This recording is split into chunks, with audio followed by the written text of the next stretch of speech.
Hello मेरे प्यारे बच्चों, कैसे हैं आप सभी लोग। आई होप आप सभी लोग बहुत जबरदस्त होंगे। मैं हूं शशांक सिंह राजपूत, आप सभी का स्वागत करता हूं सीवीटी अड्डा 24/7 पर।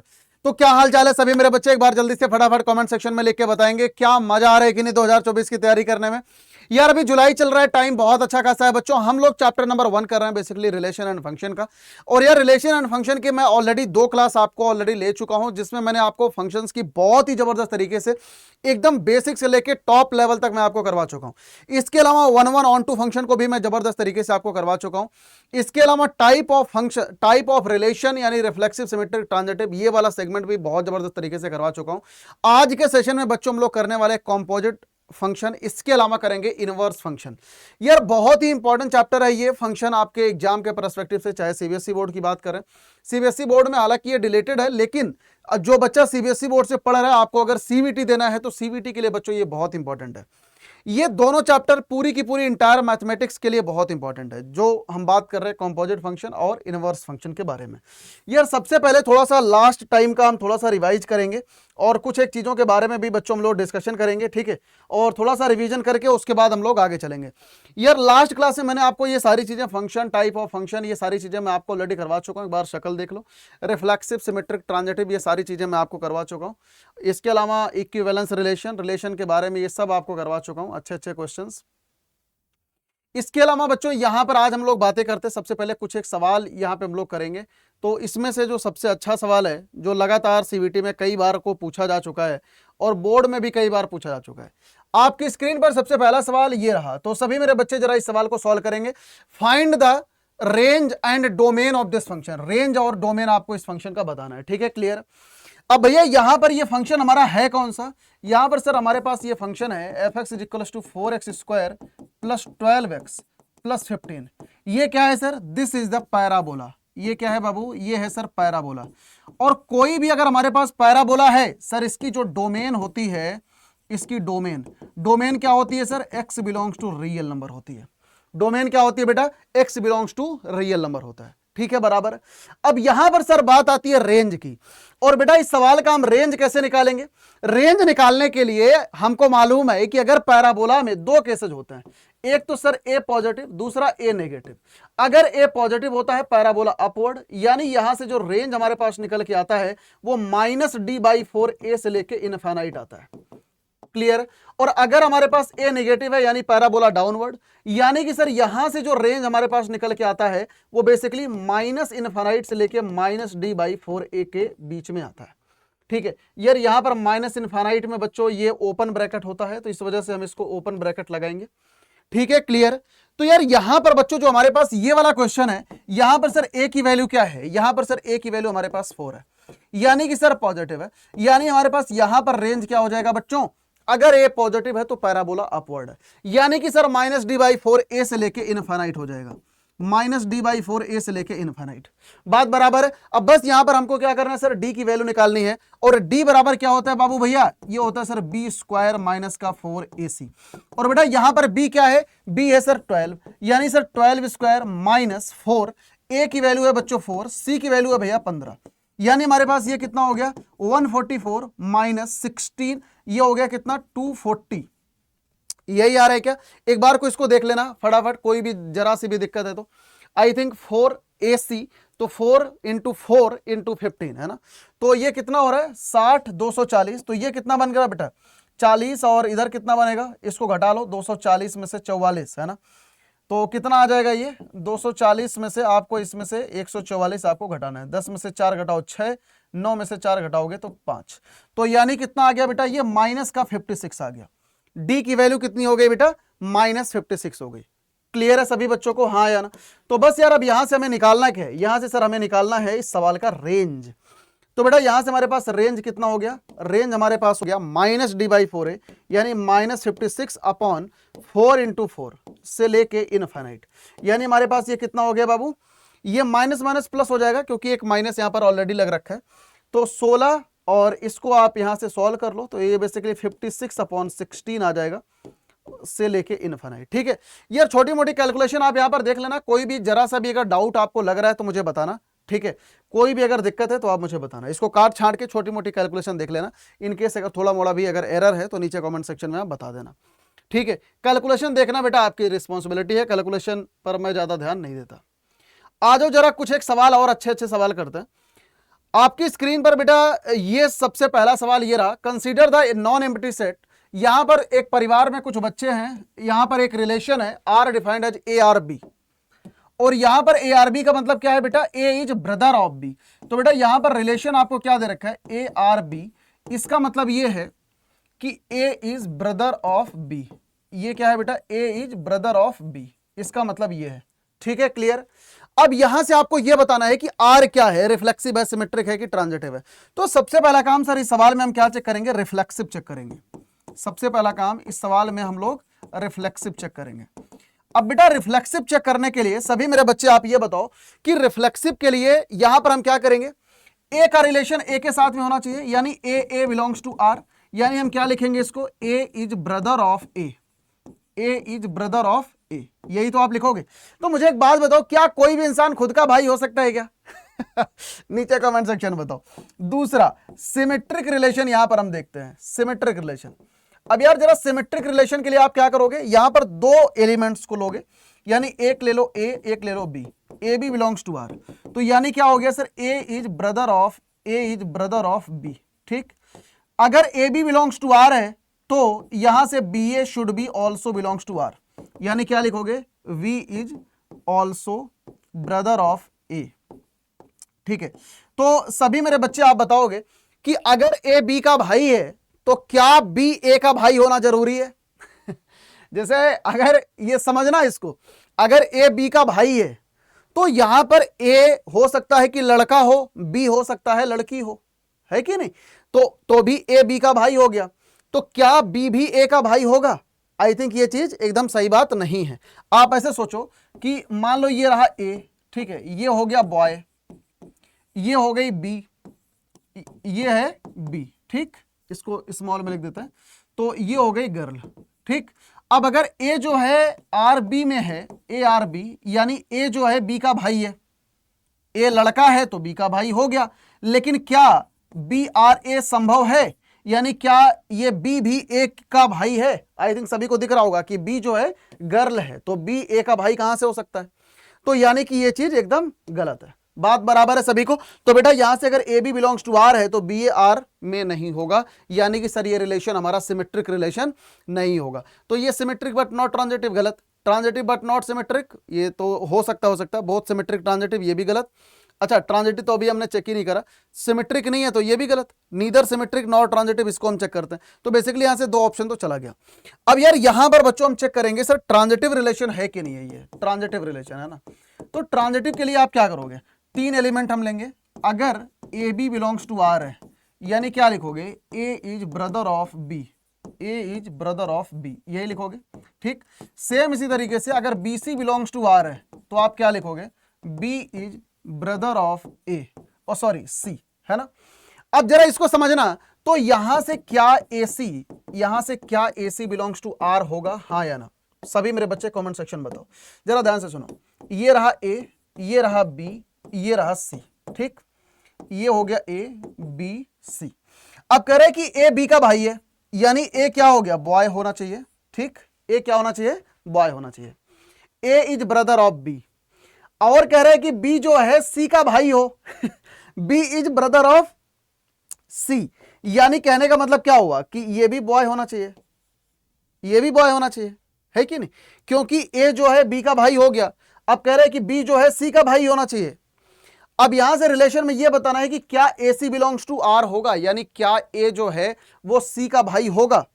यार ऑब्वियस सी बात है कि हो सकता है, अगर ये बॉय हो तो भी ठीक है, या ये गर्ल हो तो भी ठीक है, क्योंकि हमारे को क्या देखना है कि क्या ए जो है वो सी का भाई है कि नहीं है।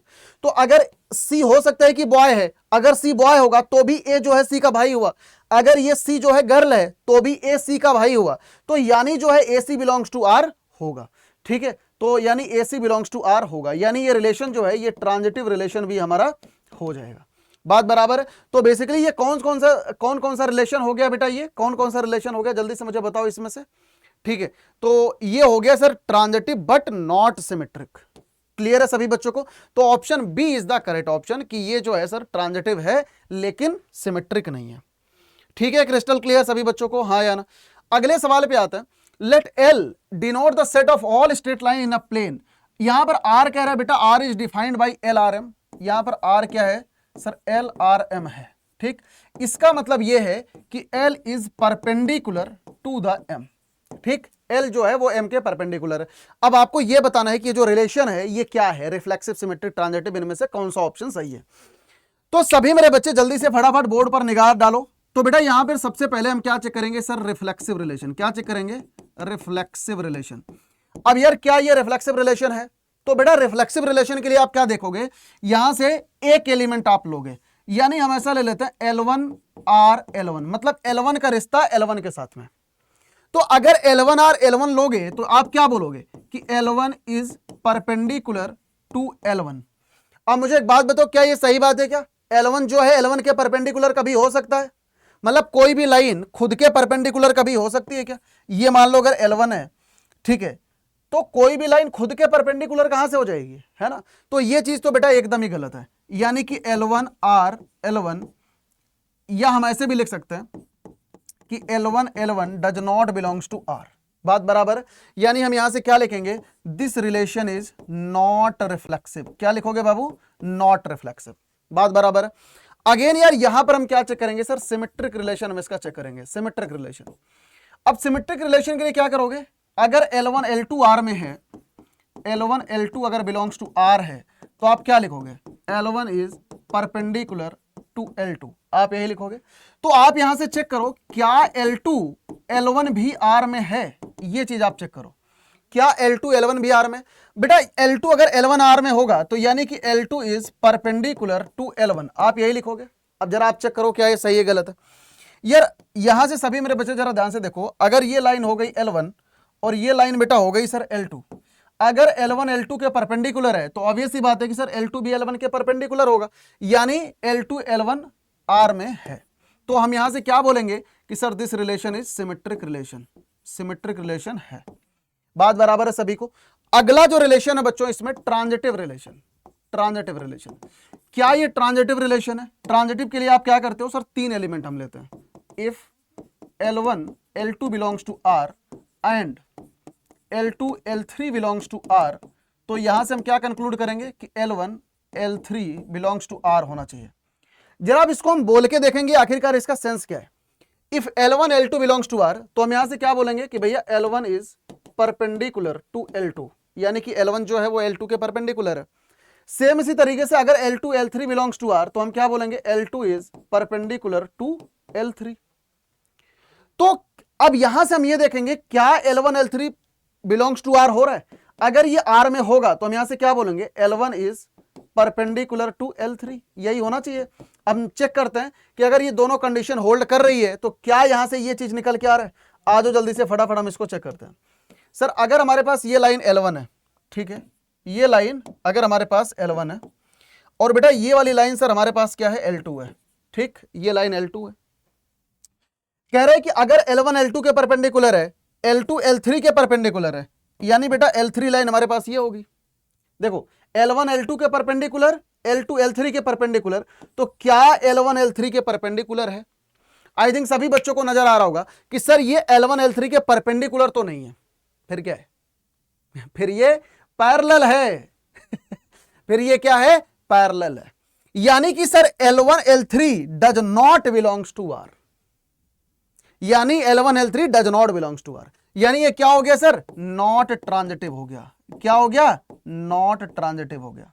बात बराबर है सभी को। तो बेटा ये क्या हो गया, नॉट ट्रांजिटिव, सिमेट्रिक है, रिफ्लेक्सिव नहीं है, तो यानी कि यहां से correct option is the B, option is the right answer. प्रेम से बोलेंगे वाह वाह, मजा आए कि नहीं। ठीक है, क्रिस्टल क्लियर है सभी बच्चों को, कोई भी डाउट जरा सा भी है तो मुझे तुरंत बता दो फटाफट। आई थिंक सभी बच्चों को जबरदस्त तरीके से, अच्छी तरीके से क्लियर है, कोई भी समस्या नहीं है। ठीक है, तो यार यहां पर कुछ एक डॉट्स मैंने आपको कनेक्ट करा दिए हैं बच्चों। अब यहां पर देखो काफी सारे सवाल हैं इसमें, और यार इसके आगे अब हम लोग चलेंगे फटाफट नेक्स्ट चैप्टर पे, जो कि बच्चों हमारा है सर कॉम्पोजिट फंक्शन। क्या है सर, कॉम्पोजिट फंक्शन, है ना। अब बच्चों यहां पर ये जो चैप्टर है ना कॉम्पोजिट फंक्शन, बेसिकली ये जो टॉपिक है बहुत ही इंपॉर्टेंट है। ऐसा क्यों इंपॉर्टेंट है, देखो अभी तक हम क्या पढ़ रहे थे, रिकैप, अभी तक हम क्या पढ़ रहे थे? अभी तक सर हम कुछ ऐसा पढ़ रहे थे कि अगर हमारे पास कोई मशीन, कोई एक ऐसी मशीन है जिसमें हम आलू डाल रहे हैं तो इधर से सोना निकल रहा है ना? कोई भी एक ऐसी मशीन है जिसमें हम आलू डाल रहे हैं तो सोना निकल रहा है। यानी कहने का मतलब यह है कि हमारे पास अभी तक सिर्फ और सिर्फ एक मशीन होती थी। अभी तक हमारे पास एक मशीन होती थी। यार पॉसिबिलिटी तो ऐसा भी है ना कि यहां पे कई सारी मशीनें लगी हो, एक आलू हो मशीन ऐसी हो कि पहले आलू को फ्राई करती हो, फिर फ्राई करने के बाद फिर दूसरी मशीन में जाए तो यहां से सोना निकले। ऐसा भी तो हो सकता है कि नहीं? तो हमारी डेली टू डेली लाइफ में कोई जरूरी थोड़ी ना कि हर काम एक ही मशीन से हो जाता हो। दुनिया में बहुत सारा काम है जो डिफरेंट डिफरेंट मशीन, जहां पे एक से ज्यादा मशीनें लगती है। कोई एग्जाम्पल आपको समझ आए तो नीचे कमेंट सेक्शन बताना। एग्जाम्पल तो तुमको सारा ही समझ आएगा यार। हम खाना खाते हैं तो सबसे पहले मुंह में खाना डालते हैं, सबसे पहले मुंह घुमाते हैं, ये भी तो एक मशीन है। यहां से खाना अंदर जाता है, आंत वगैरह में खाना पचता है, ये भी तो एक मशीन है। तो बेसिकली कहने का मतलब ये है किसी भी एक चीज में कई बार को बहुत सारी जगहों पे ऐसा होता है कि कई सारी चीजें मिलके काम करती हैं किसी भी चीज के ऊपर। तो जहां पे किसी भी चीज के ऊपर कई सारी मशीनें मिलके काम करती हैं वहां पर जिक्र होता है सर कंपोजिट फंक्शन का। कंपोजिट मतलब मिलके, कंपोजिट मतलब परिवार। समझ आया? क्लियर है? तो बेसिकली अगर तुम्हारे को ऐसे मैं समझाऊं तो जैसे मान लो हमारे पास अगर यहां पर ढेर सारी मशीनें हैं, ये एक मशीन है, ठीक है, यहां पर ये एक मशीन है मान लो F, ये एक मशीन है G, यहां पर एक मशीन है H, यहां पर मान लो हम x डाल रहे हैं, है ना, यहां पर मान लो x डाल रहे हैं तो यहां से क्या निकलेगा? f ऑफ x निकलेगा। अब यहां पर क्या आ गया? f ऑफ x, तो यहां से क्या निकलेगा? g of f of x निकलेगा। यहां पर क्या आ गया? g of f of x, तो यहां से क्या निकलेगा? h of g of f of x। Clear है बेटा? अच्छा, इन्हीं का शॉर्टकट नोटेशन भी होता है, इन्हीं का शॉर्टकट नोटेशन भी होता है। इसको कह देते हैं GOF, इसको कह देते हैं HOGOF। ठीक है, क्लियर? बात बराबर? तो ये सब शॉर्टकट्स हैं। आई थिंक सभी बच्चों को अच्छी तरीके से क्लियर कट समझ में आ रहा होगा। अब आगे चलते हैं, कुछ एक एग्जांपल्स देखेंगे बेटा, अभी और अच्छी तरीके से क्लैरिटी आएगी। यहां पर लिखो let f of x is equals to x square, gx is equals to sine x, find FOG and GOF, check either FOG is equals to GOF और नॉट। बहुत ही प्यारा सवाल बनाया है, सभी मेरे बच्चे अपनी कॉपी में नोट डाउन करो। ठीक है, सभी बच्चे अपनी कॉपी में नोट डाउन करो। अगर हमारे पास fx is equal to this one, gx is equal to this one, तो यहां से आपको यह बताना है कि आखिरकार FOG is equal to GOF है कि नहीं है, या ये दोनों बराबर आ रहे कि नहीं आ रहे। ठीक है, सभी मेरे बच्चे जरा बोर्ड पर ध्यान दो। तो बेटा अगेन यहां पर हम क्या करेंगे? FOG निकालेंगे। सबसे पहले FOG को हम क्या लिख सकते हैं? f of g of x, यही लिख सकते हैं। ठीक, तो यार यहां पर जहां जहां पर x है बेटा, यहां पर क्या पुट कर देंगे? gx। तो बेसिकली यहां पर क्या हो गया? ये gx का होल स्क्वायर हो गया। अब बेटा यहां पर gx है क्या? ये है सर sin x, यानी कि ये क्या हो गया बाबू? sin x का होल स्क्वायर हो गया। ठीक, तो यार यानी कि FOG हमारे पास क्या हो गया सर? sin x का होल स्क्वायर।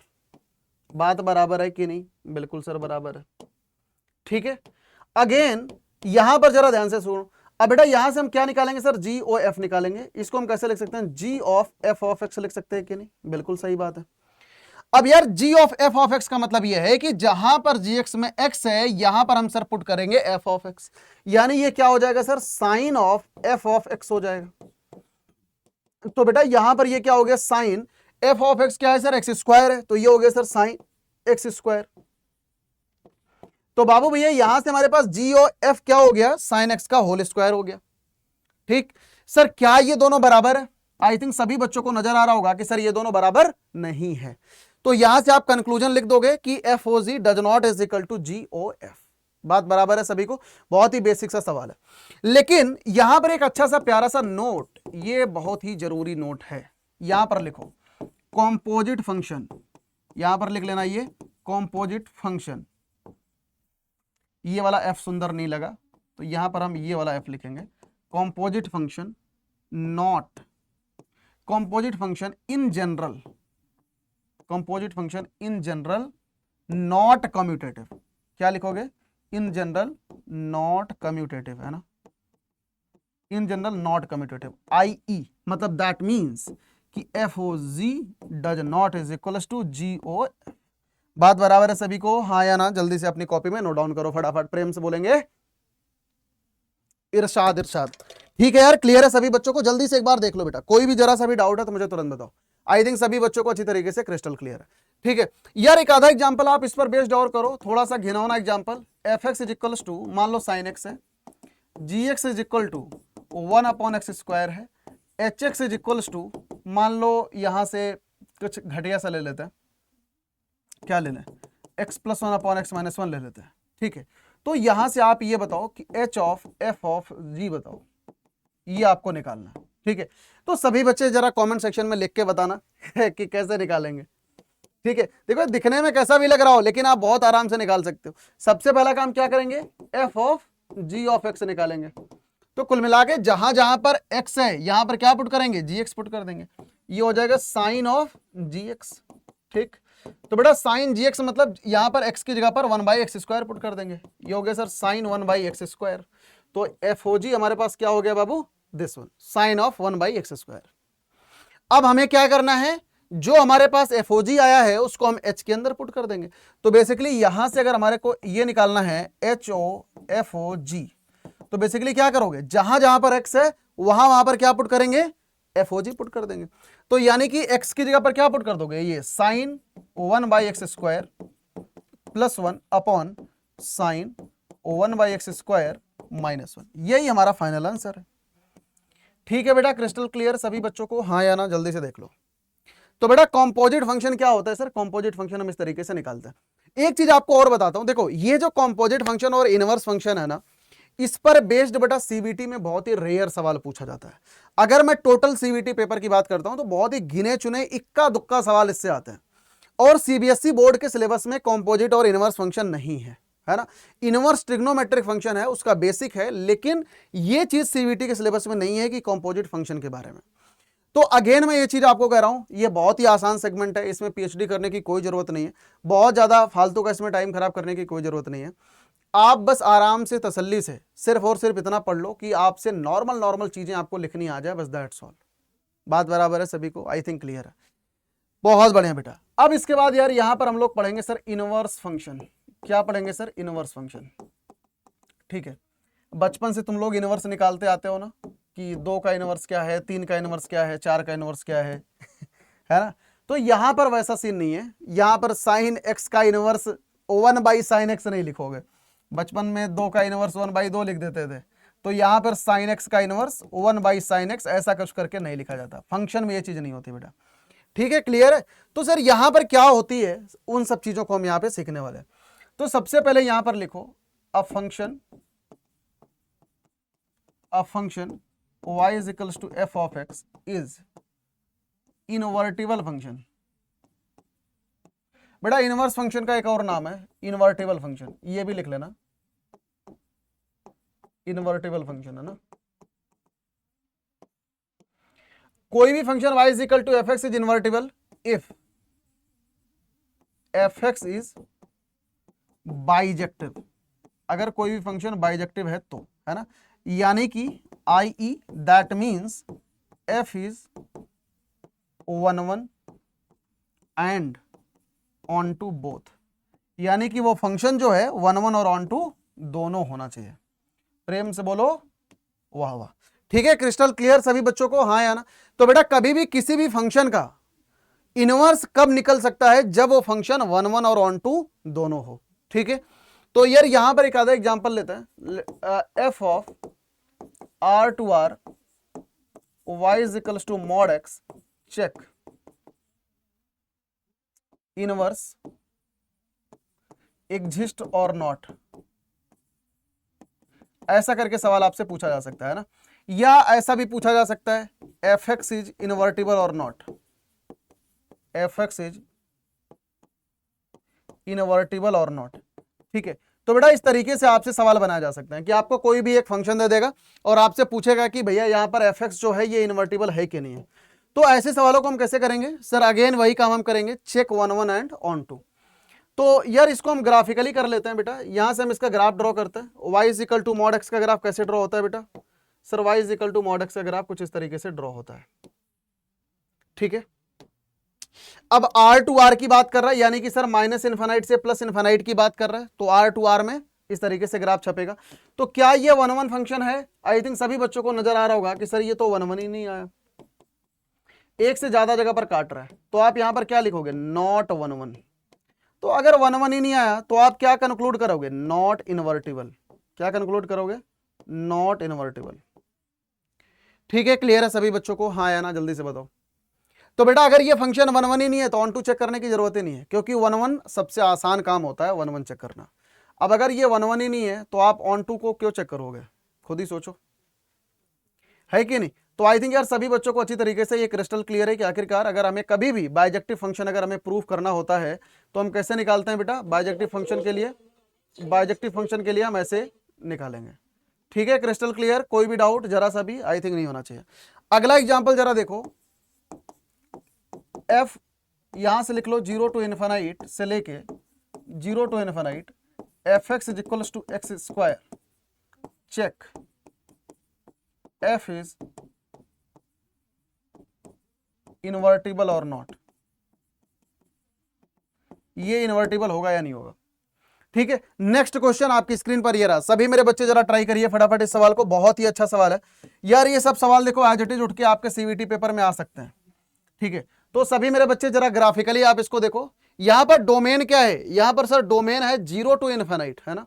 तो बेटा 0 टू इन्फानाइट में y is equal to x square का ग्राफ कैसा बनेगा सर? कुछ इस तरीके से बनेगा, है कि नहीं? क्योंकि यहां पर है sir x is equal to 0, यहां पर है इन्फानाइट, तो y is equal to x square 0 से लेके इन्फानाइट के बीच में कुछ इस तरीके से बनेगा।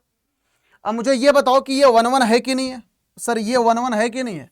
अगर हॉरिजॉन्टल लाइन टेस्टिंग करेंगे ये सिर्फ और सिर्फ एक जगह पर काटेगी, तो आप यहां से लिखोगे सॉल्यूशन, है ना। तो यहां से क्या लिखोगे? Sir this one is the 1 1 function. ये 1 1 फंक्शन है कहां पर? अगर x 0 टू इन्फानाइट है तो। बात बराबर है। अब यार यहां पर हमें चेक करना है कि ये ऑन टू है कि नहीं है। तो बेटा ऑन टू फंक्शन के लिए आप क्या करते हो? आप रेंज निकालते हो। तो यार इस सवाल का रेंज क्या हो जाएगा? 0 टू इन्फानाइट। जब ये 0 से इन्फानाइट जा रहा है तो y की वैल्यू कहां से कहां तक जा रही है? 0 टू इन्फानाइट। और बेटा यहां पर कोडोमेन क्या है? कोडोमेन भी इसका 0 टू इन्फानाइट है, ये 0 टू इन्फानाइट है, यानी सर ये दोनों बराबर आ गया। अगर ये बराबर आ गया तो ये ऑन टू फंक्शन भी हमारा हो गया। अगर ये 1 1 और ऑन टू दोनों है यानी कि सर ये बाइजेक्टिव फंक्शन है, और अगर ये बाइजेक्टिव फंक्शन है तो इसका इनवर्स एग्जिस्ट करेगा कि नहीं? बिल्कुल करेगा, ठीक है। क्लियर है सभी बच्चों को? हाँ या ना, जल्दी से मुझे बता दो फटाफट। कोई भी अगर जरा सा भी डाउट है बेटा तुरंत बताओ। आई थिंक एकदम क्रिस्टल क्लियर है, ठीक है। तो बेसिकली आपको हर एक सवाल में क्या करना होता है? हर एक सवाल में सर हमारे को यही 1 1 और ऑन टू देखना होता है for the condition of invertible function, ठीक है। अब बेटा यहां पर जो मेन मुद्दे की बात है, how to find inverse, how to find inverse of a function. किसी भी फंक्शन का इनवर्स हम कैसे निकालते हैं, ठीक है। ये इंपॉर्टेंट है और इसको अपनी कॉपी में जरूर नोट डाउन कर लेना सभी बच्चे। यहां पर लिखो if a function is bijective then, ठीक है। यानी कि कोई भी फंक्शन अगर बाइजेक्टिव है तो अगर हमें इनवर्स फंक्शन निकालना है टू फाइंड आउट इनवर्स, सबसे पहला काम आप क्या करोगे? इंटरचेंज करोगे किसको? x और y को इंटरचेंज कर दो। दूसरा काम क्या करोगे? Find y in terms of x, ठीक। तीसरा काम क्या करोगे? y को f इनवर्स x आप पुट कर दो। बस यही क्या हो जाएगा? आपका इनवर्स फंक्शन हो जाएगा। यही आपका क्या हो जाएगा बेटा? इनवर्स फंक्शन हो जाएगा, ठीक है। क्रिस्टल क्लियर सभी बच्चों को? हाँ या ना? चलें आगे।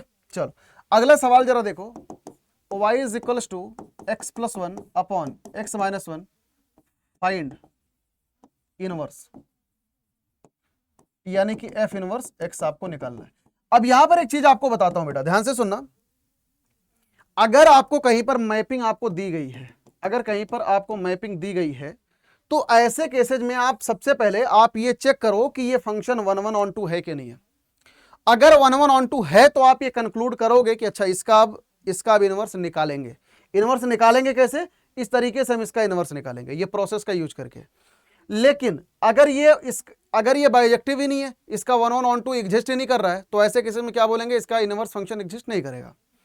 यहां पर एक चीज आपको और बताता हूं, इस सवाल में जैसा कि मैपिंग आपको नहीं दिया गया, अगर मैपिंग नहीं दिया गया है आपको किसी भी सवाल में, आप बाय डिफॉल्ट ये चीज मान के चलना कि ये बाइजेक्टिव फंक्शन है, ये जो है ये बाइजेक्टिव फंक्शन होगा, आप ये चीज मान के चलना, ठीक है, क्योंकि यहां पर कोई भी मैपिंग आपको मेंशन्ड नहीं है। अब अगर ये बाइजेक्टिव होगा तो अगर आपको इनवर्स निकालना है तो कैसे निकालोगे sir, y is equal to x plus 1 upon x minus 1, क्या करेंगे सर, y की जगह पर x की जगह पर y plus 1 upon y minus 1, cross multiply करो, X Y minus X is equal to Y plus 1। हम करेंगे क्या सर, y की value in terms of x निकालेंगे। तो बेटा यहां से हम क्या करते हैं, x को इधर लेके आते हैं, y को उधर लेके जाते हैं, तो ये हो गया x, हमें y की वैल्यू निकालनी है ना, तो यहां से हो गया x minus 1 is equal to 1 plus x, तो बेटा y की वैल्यू क्या होगी 1 plus x upon x minus 1, यही हमारा क्या हो गया सर, यही हमारा इनवर्स हो गया। और कमाल की बात यह है कि यहां पर इनवर्स फंक्शन हमारा वही आ गया है जो कि मेन सवाल था, है ना, यानी कि F Y is equal to ही क्या आ गया हमारा इनवर्स फंक्शन। ठीक है बेटा, क्लियर है सभी बच्चों को, हाँ या ना।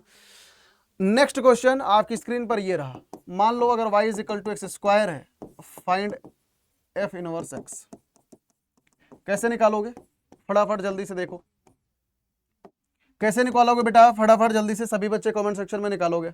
ठीक है, कैसे निकालेंगे sir, y is equal to x square है ना, तो y की जगह पर x, x की जगह पर y की वैल्यू निकाल लो, कितना आ गया प्लस माइनस का रूट x, यही हमारा क्या हो गया इनवर्स फंक्शन, है ना।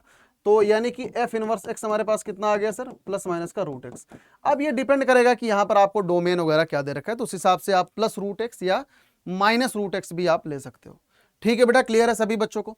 लास्ट में एक चीज आपको और बताता हूं, ग्राफिकली, है ना, ग्राफिकली यहां पर एक चीज नोट डाउन करो, graphically graph of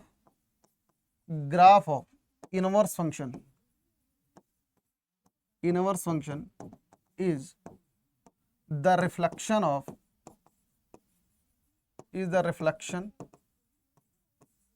about y is equals to x line. ठीक है, किसी भी फंक्शन का कोई भी अगर इनवर्स फंक्शन है, उसका ग्राफ अगर हमें ड्रॉ करना है, बेसिकली वो y is equal to x line के अबाउट क्या होता है सर, रिफ्लेक्शन होता है। कहने का मतलब बेटा क्या है, ध्यान से सुनना, कहने का मतलब ये है कि अगर हमारे पास कोई भी, मान लो ये y is equal to x का ग्राफ है ना, ये y is equal to x, sorry ये कोई हमारे पास एक फंक्शन का ग्राफ है, ये मान लो f ऑफ एक्स है, अगर इसके इनवर्स का ग्राफ हमें ड्रॉ करना होता है तो बेसिकली हम क्या करते हैं, y is equal to x line के अबाउट रिफ्लेक्शन ले लेते हैं। यानी अगर ये ऐसा है तो इसका इनवर्स का ग्राफ कैसा बनेगा, कुछ इस तरीके से बनेगा, रिफ्लेक्शन ले लो, ये जैसा इधर है ऐसा ये इधर हो जाएगा। ठीक है, तो ये किसका ग्राफ हो गया सर, f इनवर्स x का ग्राफ हो गया। ठीक है, तो बेटा ये सारी चीजें अपनी कॉपी में अच्छे तरीके से नोट डाउन कर लेना आप लोग, और आई होप यार आप सभी लोगों को सेशन मजा आ रहा होगा, और बहुत ही बेसिक से बहुत ही स्क्रैच से आपको पढ़ा रहा हूं। फाइनली आज जो है हमारा रिलेशन एंड फंक्शन खत्म होने वाला है। ठीक है, कल का सेशन बच्चों हम इस पे करेंगे क्वेश्चन के ऊपर, काफी सारे क्वेश्चन रिलेशन एंड फंक्शन के कल मैं आपको कराने वाला हूं, तो सभी बच्चे लाइव में जुड़ना बिल्कुल भी मत भूलना। और ये रिकॉर्डिंग सेशन आपको इसी वजह से डाले जा रहे हैं, सो दैट आप लोग अच्छी तरीके से एकदम कम टाइम के अंदर ज्यादा कंटेंट आप लोग पढ़ सको। ठीक है, so thank you so much watching this session. सभी मेरे बच्चों को गॉड ब्लेस यू ऑल यार, bye bye, take care, have a nice day. और जिन बच्चों को अगर कोई भी समस्या आती है नीचे कमेंट सेक्शन में जरूर लिखे जाना। Bye bye, take care, God bless you all, सभी बच्चों को टेक केयर।